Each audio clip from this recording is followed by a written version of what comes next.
वसीम साहब, जैसे अभी मार्करम के कैच की बात की है, तो कल के मैच में अगर सिर्फ मार्करम के कैच को नहीं, अगर जॉस बटलर को विकेटों के पीछे देखते हैं तो वहाँ पर भी फ़िज़िकल फ़िटनेस एक बड़ा अहम किरदार अदा करते हुए दिखाई देती है। जैसे अभी सुहेल साहब कह रहे हैं कि क्रिकेट, मॉडर्न डे क्रिकेट काफ़ी अब चीज़ें बदल गई हैं, आपको हर चीज़ को बिल्कुल 100% आगे मायार के ऊपर परख कर ही लेकर जाना पड़ता है। तो फिर अगर इन दो चीज़ों को देखा जाए तो आपको लगता है वाकई किसी भी जगह पर आप या पसंद नापसंद या फिर थोड़ी रिसोर्सेज की कमी का बहाना या उज़र नहीं बना सकते, आपको 100% फिटनेस की तरफ जाना पड़ेगा?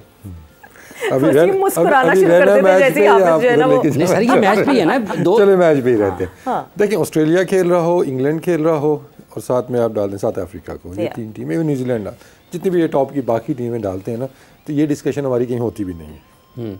इन टीमों के मैच के ऊपर आप कहें जी वो फलाना फील्डर थोड़ा सा हल्का था या उसकी फिटनेस पे क्वेश्चन मारते हैं, ये हम डिस्कशन करेंगे नहीं, क्योंकि होता ही नहीं है।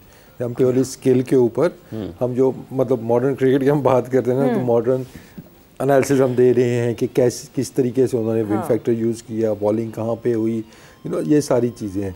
तो वो जो आप कह रहे हैं ये एक नॉर्म बनती जा रही है। अब इसमें कोई वो नहीं है जी कि मतलब ये टीम बड़ी फिट है, नहीं भाई। अब किसी का लड़का कोई फिट नहीं होगा वो आप हाईलाइट करेंगे भाई ये फिट नहीं है, ये देखो ये टीम के अंदर फिट इन नहीं हो रहा है। तो कल फील्डिंग अगर हम देखते हैं तो कैचेस दोनों तरफ से बहुत ज़बरदस्त हमें कैचेस देखने को मिले। और अंडर प्रेशर जो कैच मार्करम वाला था, उसके बाद हमने सैम करन का ही कैच देखा, they were amazing catches. Sam Curran fast bowler है, मतलब ये भी नहीं कि वो मतलब नॉर्मली नहीं जाने जाते, लेकिन अब वो डिफरेंस भी आप देखें तो ख़त्म हो गया जी कि वो बैट्समैन जो हम अच्छे फील्डर हैं और जो फास्ट बॉलर हैं बस वो गुजारे लायक हैं। स्टार्क ने भी एक कैच लिया था आगे डाइव करते हुए, तो वो अब खत्म हो गया डिफरेंस। और हमारी टीम में भी देखते हैं कि शाहीन, हारिस, ये बड़े अच्छे फील्डर्स हैं, तुम्हारे स्टैंडर्ड उस लिहाज से ऊपर गए हैं। तो वो डिबेट तो अब ख़त्म हो जानी चाहिए जी, फिटनेस के ऊपर बात, ठीक है ना। ये तो एक नॉर्म बन जानी चाहिए जी कि ठीक है, जो सर्टन लेवल की फिटनेस होगी वही आएगा T20 के अंदर।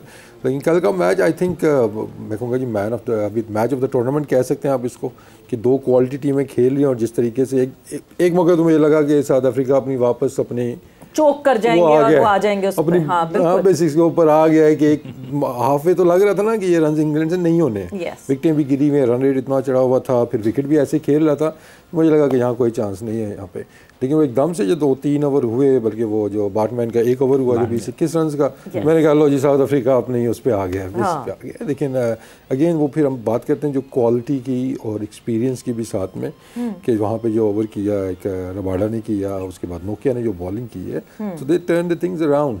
अब उसमें फिर अप्रोच हमें क्या नजर आई, जो कैचेस विकेटें ले के ही लेसन यही है कि आप विकेट लेंगे तो आप मैच जीतेंगे। 14 रन वो रोकने अगर उस तरह जाते, ठीक है, वो कैच ना होता तो रन्स नहीं रुकने थे। तो I think wickets they are the key. और जो कल मिड ऑफ ऊपर कल रखे हुए थे, ठीक है ना, अब ये तो नहीं कि मतलब बस रख लिए थे, ऑब्वियसली उसके पीछे पूरी एक वर्किंग हुई थी, बाउंड्री का साइज़ क्या है, विंड फैक्टर कितना उसमें आ रहा है।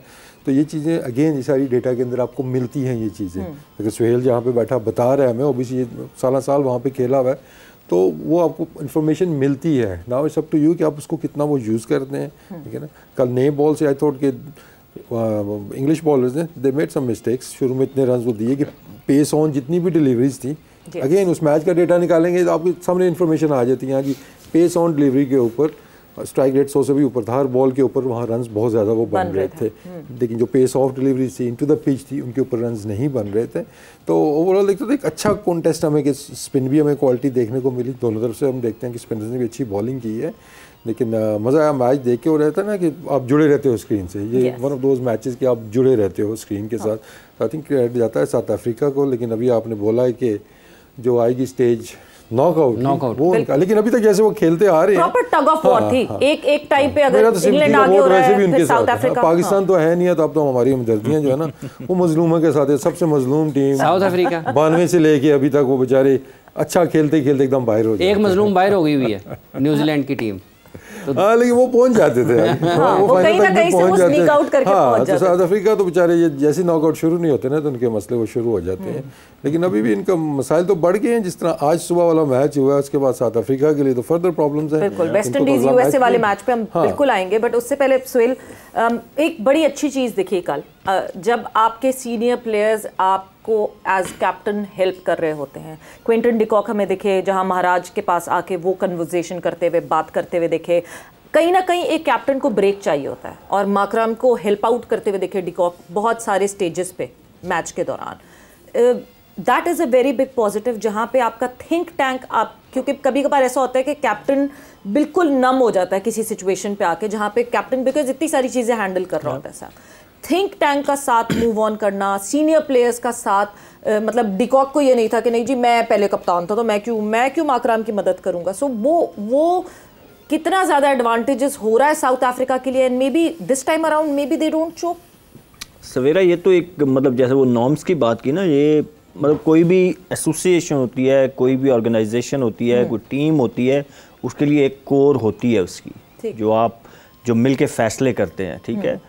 एक वीटो वाला आप कह लें कि वो कैप्टन या जो भी लीडर होता है उसके पास एक पावर होती है कि वो वीटो करता है या अपनी मर्जी, but he takes advice from surrounding input सब, ठीक है। उसके बाद होता यह है कि जब 4-5 बंदे 4-5 ब्रेन मिलते हैं तो वो 4-5 एडवाइस या आप सजेशन कह लें वो आती हैं, तो देन यू हैव ऑप्शन कि आप उसमें से बेस्ट जो भी आपको लगे as a captain as a leader आप वो ले लें, ठीक है। तो ये आपकी जॉब आसान कर देती है। एज यू सेड कि जब इस कल वाले मैच की अगर आप बात करें, वो इतना क्रंच मैच था कि वो हेड टू हेड था कि वहाँ पे कैप्टन के लिए बहुत सारी चीज़ें होती हैं जो उसने देखनी होती हैं, एक गलती होती है और टर्न अराउंड हो जाता है। एग्जैक्टली, ठीक है। वो एक ओवर उनको कॉस्ट करने वाला था ऑलमोस्ट, जिसमें उसने 5 फुल टॉस कर दिए थे बैट्समैन ने। सो यू नो, और T20 क्रिकेट में तो छोटी छोटी चीज़ें मैटर्स, वो आपको एक छोटी सी चीज़ आपको मैच पूरा कॉस्ट कर जाती है। उनको कल वो जो मिलर ने रन आउट क्लासन को करा दिया था फॉर नो रीज़न, वो आप अगर देखें कि अगर क्लासन खेल जाते जो 20-25 रन उनके कम हुए हैं, 10 ओवर में इनके 95 समथिंग थे फॉर 1, तो उनको 180 एटलीस्ट करना चाहिए था। वो जो 20-25 रन कम हुए इसी वजह से हुए कि वो अननेसेसरी एक रन आउट हुआ। सो कमिंग बैक कि आप छोटी छोटी गलतियों पे मैच हार जाते होते हैं। तो ये आप सिर्फ साउथ अफ्रीका में नहीं, आप हर जगह देखेंगे। आप इवन इंडिया की टीम की बात करें तो रोहित के साथ भी आपको कोहली भी बात करते नज़र आएंगे, पांड भी बात करते नज़र आएंगे। आप बेसिकली लीडर पे डिपेंड करता है whether he is open to take advice और नॉट। ये लीडर के ऊपर होता है वेदर ही इज ओपन और नॉट। अगर मैं लीडर हूँ, मैं कैप्टन हूँ, मैं ओपन नहीं हूँ, मैं किसी को नहीं वेलकम कर रहा या उनकी सजेशन उनकी राय को नहीं एक्सेप्ट कर रहा, नहीं ले रहा, तो फिर 2 दफ़ा मैं आऊँगा, 3 दफ़ा कोई आएगा, 4थी दफ़ा मेरे पास नहीं आएगा कि यार is not ready, is not willing. तो ये सबसे इम्पोर्टेंट तो ये होता है कि कैप्टन वो स्पेस देता है अपनी कोर को। वो जो 4-5 बंदे होते हैं उनको वेलकम करता है यार, खुद उनको कहता है यार कि मैच के दौरान कुछ भी आपको समझ में आए आप बताएं, मानना ना मानना वो लीडर का अपनी स्वाबदीद है, but at least he is welcome. वो जो बंदे 3-4 कोर आपकी होती है, तो ये बड़ा इंपॉर्टेंट होता है, और इस तरह की सिचुएशन में तो और ज़्यादा इंपॉर्टेंट हो जाता है। बिल्कुल। तो ये तो बहुत ज़रूरी है किसी भी टीम के लिए, और बड़ी टीमें तभी बनती हैं। और जो आपने बात की ना कि मैं कैप्टनसी छोड़ी है तो मैं क्यों जाऊँ, इट शोज सेल्फलेसनेस कि आप टीम के लिए। इट डज नॉट मैटर कि मैंने कैप्टन मैं हूँ नहीं हूँ, कौन लीडर है, जीतेगा तो उसके नाम पे चली जाएगी, क्रेडिट उसको चला जाएगा। You don't care about it. What matter is कि यू थिंक के कंट्री के लिए खेल रहे हैं। बिल्कुल। और साउथ अफ्रीका की अगर आप बात करें, जैसे हम वी ऑल नो कि वो अभी तक कोई मेजर इवेंट नहीं जीते, हर इवेंट में अच्छा करके बाहर हो जाते हैं। तो ऑब्वियसली उनके दिमाग में तो है, तो वो कंट्री के लिए खेल रहे हैं। कल एक वीडियो उनकी लगी हुई थी, मैंने देखी सोशल मीडिया पे, ड्रेसिंग रूम की। आप वहाँ पे इट शोज जिस तरीके से आप सेलिब्रेट कर रहे होते हैं ना, वो बता देती है, आपके जेस्चर बता रहे होते हैं कि what it means to you. मसलों से भरपूर है, बहुत सारे मसले होते हैं, हर जगह होते हैं, इश्यूज हैं। सबसे ज्यादा वहाँ पे होते हैं कि वहाँ पे आपको पता है कि वो जो एक परसेंटेज है कि कोटा सिस्टम है, उसको आपको प्लेइंग 11 में भी, आपको 15 मेंबर में भी लेके चलना होता है, और समटाइम उनका टीम का बैलेंस नहीं बन पा रहा होता, but still they carrying it on. But end of the day it's about south Africa, that's what matters for them. यानी इश्यूज जितने भी बड़े हों, अगर तो आप टीम को आगे लेकर जाना चाहते हैं तो इन इश्यूज को रिजॉल्व करना कोई मसला नहीं होता। वक्त एक ब्रेक का हुआ है, ब्रेक पर जा रहे हैं, कुछ रन आउट की भी बात हुई, तो जरा शान मसूद के रन आउट को भी जरा डिस्कस करेंगे। जो वाइटालिटी ब्लास्ट में शान मसूद का hit wicket and run out हुआ, इवन देन भी वो आउट नहीं हुआ, उसके हवाले से भी डिस्कशन होगी। ब्रेक पर जा रहे हैं, ब्रेक से वापस आएंगे, कॉन्वर्सेशन को आगे बढ़ाएंगे।